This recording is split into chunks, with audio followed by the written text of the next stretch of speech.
Hey, friends, welcome to the show. Second show of the season 4 in Marin, season 2.5 up in Petaluma.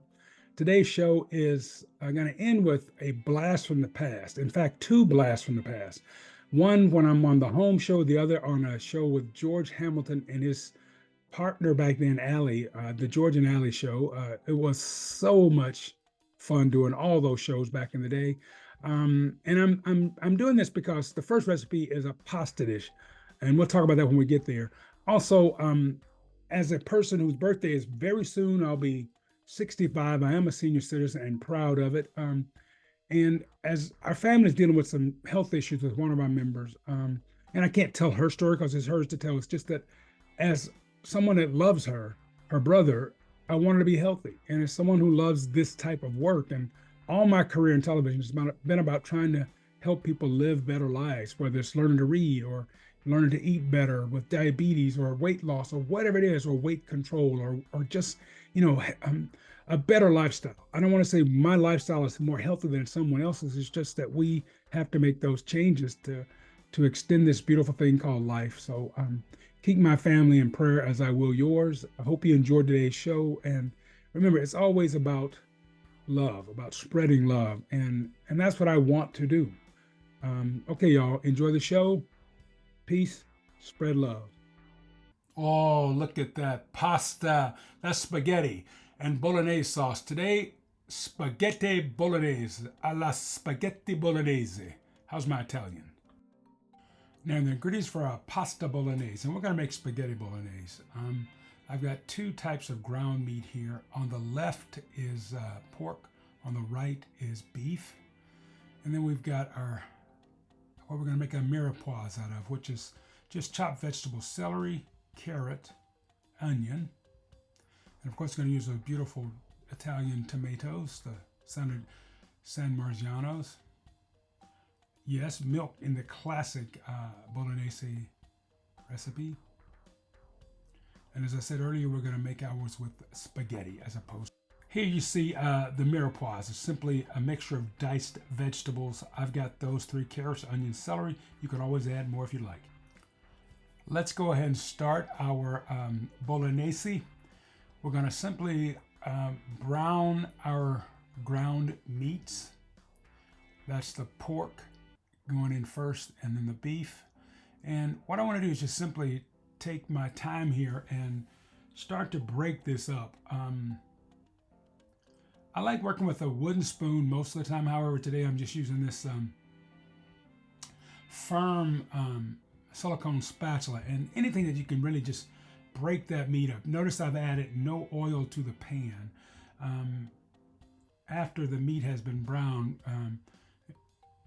you can drain that fat off because although I'm using pretty lean ground meats here, there will still be some fat left in. And you know, if you are really conscious I should say, and watching that saturated fat intake, you do want to drain that off. Okay, remember that old saying, fat is where the flavor's at. So if that's not a concern in your diet, and that's what it all boils down to, is what's best for you and your diet, to drain all that fat or to drain some of it, whatever level you feel comfortable with. Now, notice I left a little ridge in the middle there for our mirepoix to go into. This allows it to absorb the flavor, again, of those meats, of those juices. I'm adding the onions first, then the celery.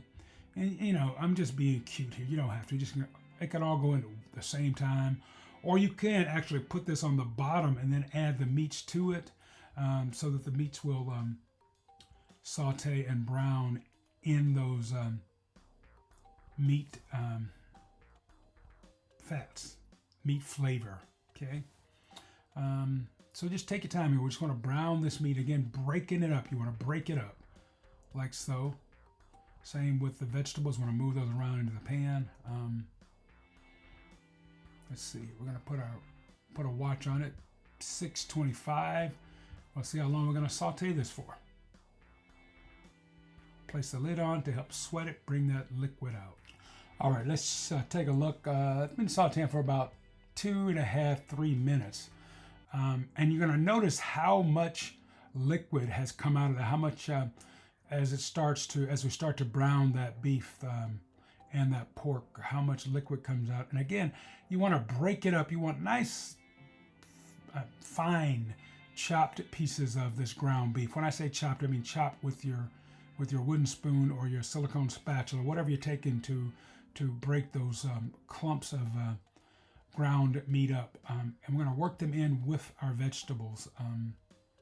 This really makes for an beautiful, rich, delicious flavor combination when those vegetables have been cooked, not like braised. However, they're not like fried either. So just work with it.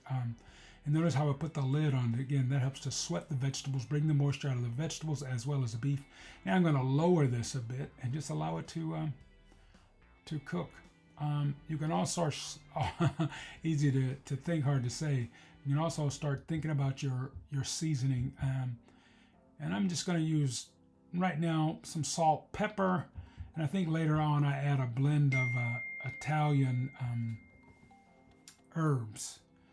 A nice mixture of Italian herbs in here.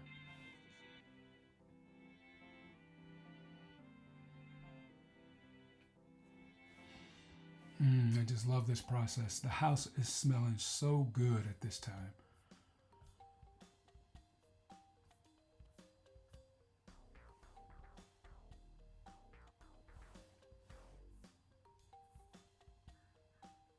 Lid back on. And we've been about, 5 minutes we started sauteing this. Yeah, we're at 6:30 now, just about. We're just going to let it cook. Now you saw those San Marzano tomatoes, and this is real time.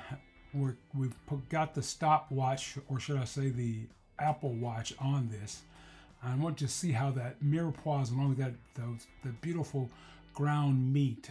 As you can tell, the pork has a lighter color than the beef. However, when you add all the tomatoes and we start in the red wine and the milk, all that meat will have a very beautiful hue to it, a beautiful color. So just take your time. Here we go. A little salt and pepper. And most cooks professional cooks, chefs that is, like to use kosher salt because it feels good in your hand. I actually use a blend of kosher and Morton's. My mama used Morton's, so I use Morton's. A little black pepper there, and like I said, a little later on, I'm going to add some of those herbs. Now, I'm going to make a space here to add the San Marzano tomatoes, and these are the whole tomatoes. Look, aren't those just beautiful, the color of that, right? And I'm just going to scrape that out. And,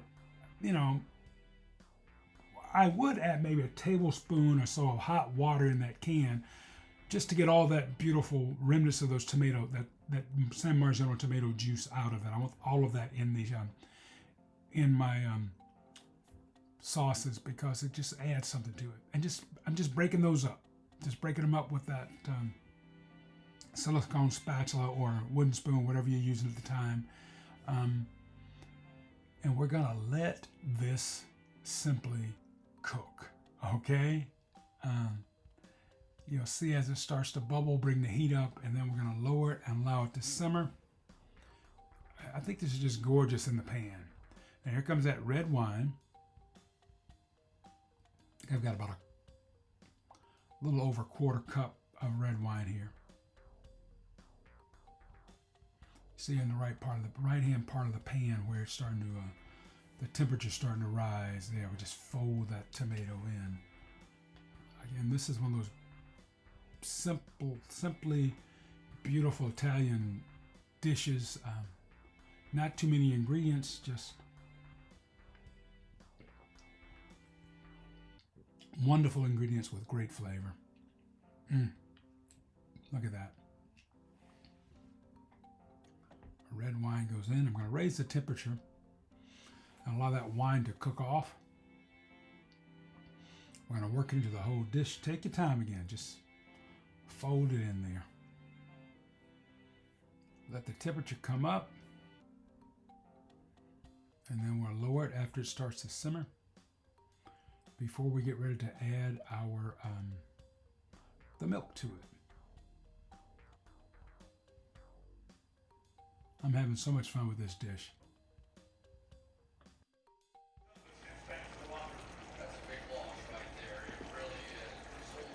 Well, as you can tell, I was watching the football games. I had to turn the volume down, but I want you to hear that sizzle.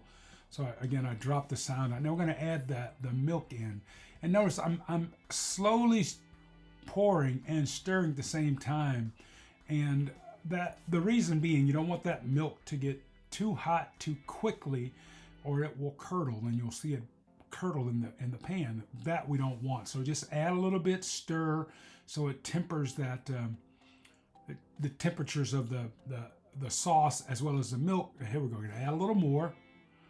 And again, stir, stir, stir, pour, stir, pour. Have a little rhyme going with that. And I just love how the color of the sauce starts to lighten up, almost like a pink color. It's beautiful. Remember, the more that milk you add, the pinker, the more blush it will get. That milk also helps to cut the acid of the tomatoes as well as that red wine. The acid, that milk kind of offsets that. This is an absolutely beautiful sauce to make as well as eat. Now we've got that sauce at a nice temperature, and you can see it's the liquids are starting to boil. And what I want to do now is lower that flame. Not all the way down to simmer. I just want to lower it so it doesn't cook too fast, okay? Remember, there's that process when you, there's boiling, simmering, stewing, all those different levels of heat that makes your sauce thicker or thinner and richer when it comes to the flavor. We're just gonna let that simmer. Let's just speed the tape up a bit. While it's simmering, I'm going to taste it. Notice I use a tasting spoon, so we don't want to put that spoon that we put in our mouth back into the dish. Add a little more salt and pepper. We can also start to get our pasta ready. So I've brought water to a boil in this large pot, and gonna add some olive oil as well as a bit of salt. I just like the way this works. That the olive oil helps to keep the pasta from sticking. Also, you don't have to over salt your pasta later on. Now, I'm gonna let it cook. And I think I've shared with you on the past that I like my pastas a little past al dente. I think it's just a personal preference. Also, my system has a tougher time breaking down pasta when it's too firm, and I know that is the classic way is to serve it al dente. It's just that this, I know my body, I know my system, and I like it a little softer. It seems to go through me better that way. All right, so 10 to 12 minutes according to package direction. Pasta's cooking along. Now, we had tasted a little earlier, and I think I shared with you that I was going to add a little blend of Italian herbs, and there's basil, rosemary, there's thyme, there's just all these incredible herbs and spices that are in that Italian blend. So I like it. So I add some, and again, it's always to taste. Add some, and remember with those dry herbs, those dry spices, it needs a chance to rehydrate, and that's where all that beautiful juices from our gravy, our sauce, our pasta sauce, our bolognese really helps to bring out the flavors in those herbs. Yeah, we're getting close to time to chow down.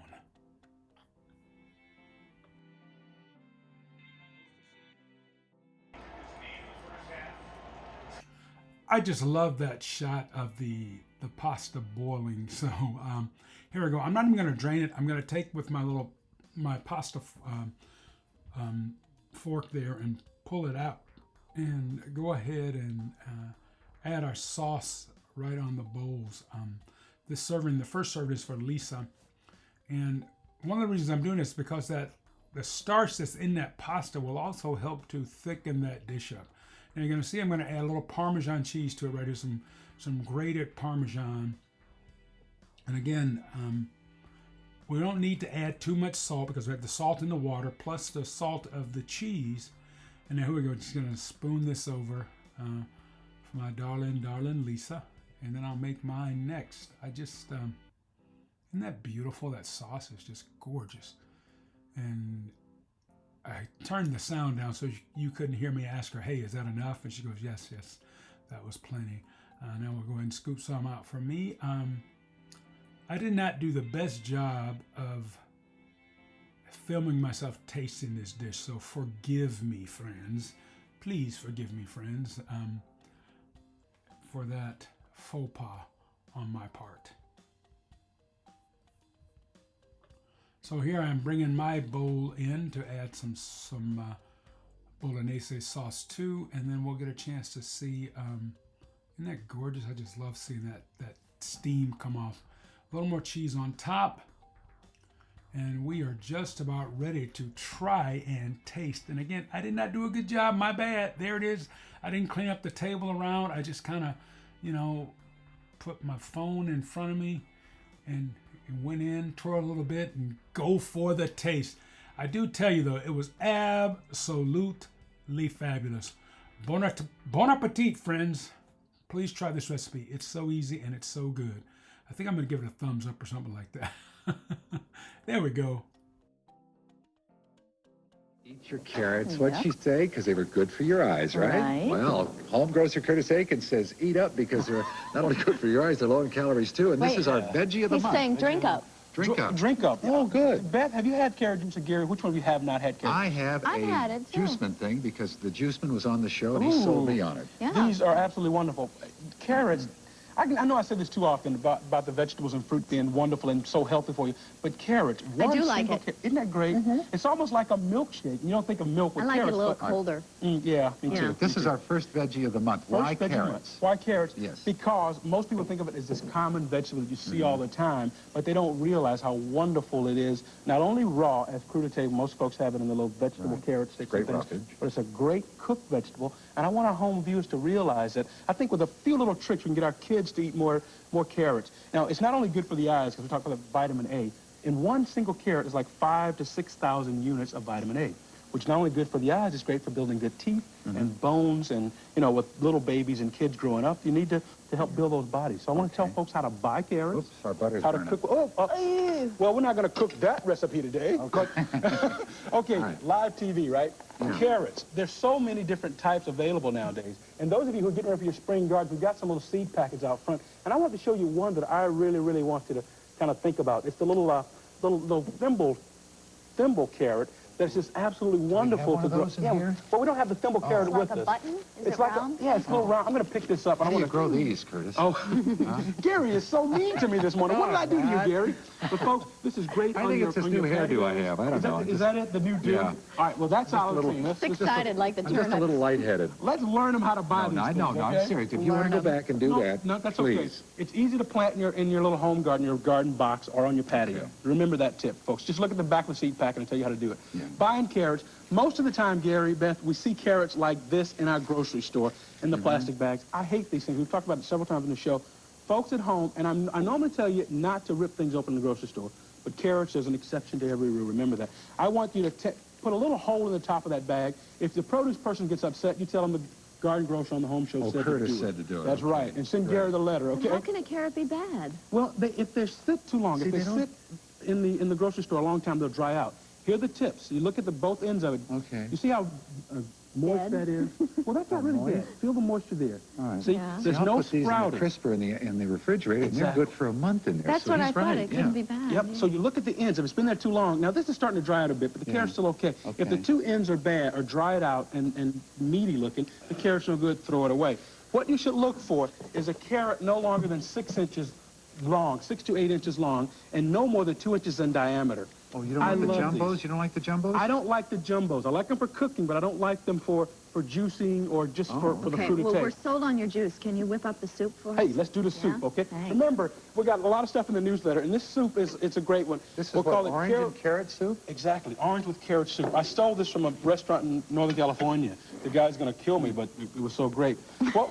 What we've got, folks, is 1.5 to 2 cups of water, okay? We're gonna peel 8 to 10 carrots and dice them or slice them, whichever way you wanna cook it. Then boil that. Great, isn't it? And then take it out of the water. And this is TV, so we're taking some shortcuts to show you. We've got the water here, and what you've done is made your broth, okay? Yes. Just set that aside. We've got our diced carrots here. Now, in a frying pan, we're going to add about a tablespoon of margarine, and I've burnt it. And blacken it. And blacken it. It's good, though, when it's like that. Cajun soup here. Okay, so we add some onions. We got about a half onion or so, and 2 cloves of garlic. You want to saute that until the onions are clear, okay? Now, we've got an orange. You want a small orange or a quarter of a large sweet orange. And we've got a little bit of rind there. Just dice that up. Okay, Gary, Beth? And you're going to make this tonight, I know, Gary. Oh, yeah. Okay. So what we've done, we've got our carrots cooked, we've got our onions sauteed, and do a flipper like this right here, okay? So they're nice and clear. Now, what we want to do with these cooked carrots is add them to a blender, puree them, along with the cooked vegetables and the orange with the rind. Yeah. Add it back to the broth, Back to the broth. cook it till we're ready to serve. And we got it over We here. got it over here? Yeah. Now, Oh, scrape it look up, at Gary. this. Scrape it up. Huh? Yeah. This And looks while like you a guys are squash tasting soup. this, while you guys are tasting, I'm going to show the folks at home these 2 dishes. Moms and dads, or whoever's in charge of preparing the meals at home, carrots, remember, they're wonderful. We've got a few sliced carrots and saute them in a little bit of margarine with brown sugar. Is that good? Major hit. Wonderful soup. like this? Wonderful. This is great. Yes. Thanks, Eduardo. Curtis Aikens, home We out of here? grocer. Wonderful. I want you folks to try these at home. We'll be Okay. back. Okay. I'm sure they will. Bye. Okay. Thanks, Curtis. Stay We'll be tuned. right back.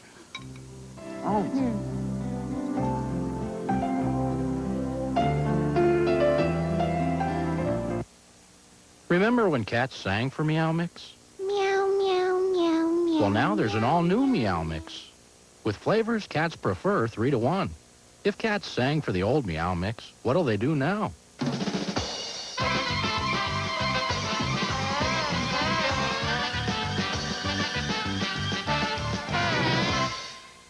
All new Meow Mix. Tastes so good, cats ask for it by name, Meow. to say the least. The number 2 pine leaves grease half solved. You want it pine solved. Pine salt has twice the active ingredients, so grease is solved. Pine salt. For cleaning and disinfecting. It's only half solved until it's pine solved. Milk's great, and my cereal. But in my coffee, I like Coffee Mate. Makes my coffee taste We rich. got Curtis Aikens going to help us cook, and Keith David, dead president, stay with us. We're going to have some fun today. Yes?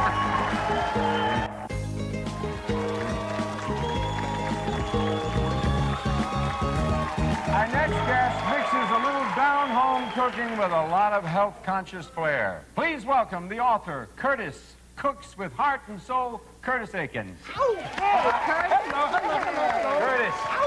Now, Curtis, who is or was the biggest influence in your life in cooking? Well, when it comes to my life and in cooking is my mama. Your mother. Yeah, she's Now, a what's her sweetheart. name? Mom's name is Laura Bell. Laura Bell Aikens. Now, if we just said the magic word, Laura Bell, are you there? There she is. Yes, I'm here. We've got her on the Who's phone. that? Who's that? Laura Bell, it's your mom. Mama, what's up? Hey, Mom. Alana and Curtis. How are Bye, you? Laura, but you going to help him cook this pecan pie? I sure will. Right, okay. Now, Laura Bell, This is a first. the kind of pecan pie I grew up on was with that very heavy-duty Karo syrup, right? Yep, that's now, and it was not always the greatest thing for you. I sure loved it. Has he done anything different than you do it? Mom. I think so. I think Curtis does his a little different from mine. Everybody say I have a little secret that he doesn't have in his. What's the secret, baby? Yeah, what's the secret? I try to get him to do things just like I do. What's the secret, baby? Well, what do I you think my secret is that pinch of salt. pinch of salt? Well, I got a pinch of salt. I stole that from. Well, why don't we make it while Yeah. tell Yeah, Mama you go ahead and make it. Let's get started. You listen, Mama. Mom, this is my pecan pie. So it's a little different than yours. I've got 4 eggs. Okay, we're gonna drop those in. Alana, you gotta help me. Okay, what do you want me to do? I've got a sugar there. I've got a cup and a half of sugar. Okay. We're gonna add the sugar. Well, 1 cup of sugar. Gonna whisk that in. Okay. Now, George is talking about Karo syrup. Mama, I use that light syrup. Is this I it? use dark. She uses dark. All right, there's the first difference. There's one I difference. use 3 eggs and he used 4. How many eggs do you use, baby? How many eggs? I use 3 eggs. She used 3, Okay, you used 4. I use 4. Let's add the melted butter. A little bit, we're going to have the melted butter. The melted Laura butter Bell, goes- where do you live? I live in Conyers, Georgia. Where's In that? Georgia. Where's in that? Rockdale County. That's Rock- in Georgia. All right, Mom, I'm going to show him a pinch of salt here. We've got salt. George, Yeah. Alana, a pinch Do of you have a picture of me, Curtis? Yeah, we do. Let me cook, okay, baby? Just chill out. Let me cook, all right? All right. Now, a pinch of salt. This is a pinch of salt. Just a pinch. Just a It's pinch. right in there. Okay. I'm going to whisk that up. Now, George, it's time for you to get to work, buddy. Okay. Right here, we've got a cup of pecan halves, or you can use a cup and a half. I like to add more than Mom does. because Okay. I'm Mom, we're trying gonna to put gain in- I weight. use a cup. She used a cup. Okay, we're putting No, it no, in. no, no, no, No, no. They go in the Oh, pasta. they go in here. There we go. Yeah, I don't know. Mom, I almost made a big mistake. Now, Alana, you Okay. make George pour the egg on what do you want him to pour the egg? On the pecans There you in go. the pie, Pour right? the egg mixture right in the pecan pie there. This is really simple to make, This isn't is it? so Have easy. you mixed it all together, Curtis? We mixed it well, Mom. I promise, okay? Okay. He mixed it, Mom. I was watching him. George, Alana, why did you get me to this? My mother never allows people in the kitchen when she's cooking except me. Okay. And now you brought her in my kitchen when I'm trying to make a pie. Your mother would be the best person to have in your kitchen. I have a funny And feeling. what we want to do is preheat that oven about 375, right, Mom? Yeah. 375. I Bake always this. cook mine 350 now. Mama has a hot oven, okay? Her oven really starts to burn. Okay. But mine I 375. have to cook mine Mama, on the floor. shh. Let me tell everyone at home how to cook this Okay. recipe because we want to sell some cookbooks, right, Alana? Right, right. Mom. Okay, Yes. so what we want to do here, 375 in the oven until that custard sets, okay? Right. About 35 to 40 minutes. Now, you take it out, and if it's still a little wobbly, bake it a little longer, okay? Until it sets, until it's firm. Exactly, so it's nice and firm. And we have one that's nice and firm. This is so There we beautiful. go. Isn't Laura, it gorgeous? Bell, you should see this. It's This beautiful. is so beautiful. Now, beautiful. Curtis, let me ask you one thing. Fire Can away. you substitute other nuts if you don't want pecans Now, for whatever reason? Mom may not agree with this at all, Alana, but now I love Hawaii. So if you're ever in Hawaii, or you can find this at a local grocery store, macadamia nuts. It's the exact Ooh, same. that would Yes. be great, Oh. wouldn't it? I put a Wonderful little- recipe to make macadamia nut pie. Laura Bell, I'm putting just a little vanilla ice cream. Would that be all right for you? Oh, that's okay. Okay. Sounds It's a little good? on the feminine Okay. side, but it's okay. You can also substitute, Mom, I'm still trying to, we want all of America to make this pie after buying the book, you know, a couple of times Oh, at least. yeah. All right, so we can have almonds. If you live in California, almonds are plentiful out here. Down home, of course, use the pecans. Walnuts are great. Now, here's one I don't think I might use either, Alana. Ooh, I don't think pistachio Yeah, pie? I figured I'd Ew. just have those just to show you not to use pistachios. Right? Now, your book is so great. I've been you. looking through it, and I love it because it's all the down-home cooking that I love. I'm from Texas, Laura Bell. Oh, do you you think? are? I'm from Texas, and I love all the down-home cooking, but Curtis does it with a healthy Yes. Would you like slant to on try it, which this, is Alana? great. We Yes, try- I would. We try. You Now, are when- so bad. No, I want to try it without the Okay, ice cream, without though. the ice cream. Okay, we'll move the ice cream off. But now, as Alana was saying, Huh? Is that unbelievable? What do you Laura think? What do you Bell, think? you Is that should be good? proud of your son. Mom, I love you. Bye, Laura love you, Bell. Laura Bye, Bell. Curtis. Oh, it's Hey, just... give me a hug. You can get this 8 hugs a day. recipe. Remember that, George. 8 hugs a day. 8 hugs a Come on, day. George, you get a gotta hug, get 8 too. hugs a You day. can get this recipe and more from his new cookbook, Curtis Cooks with Heart and Soul. We'll be right back. Oh, yes, this is so good.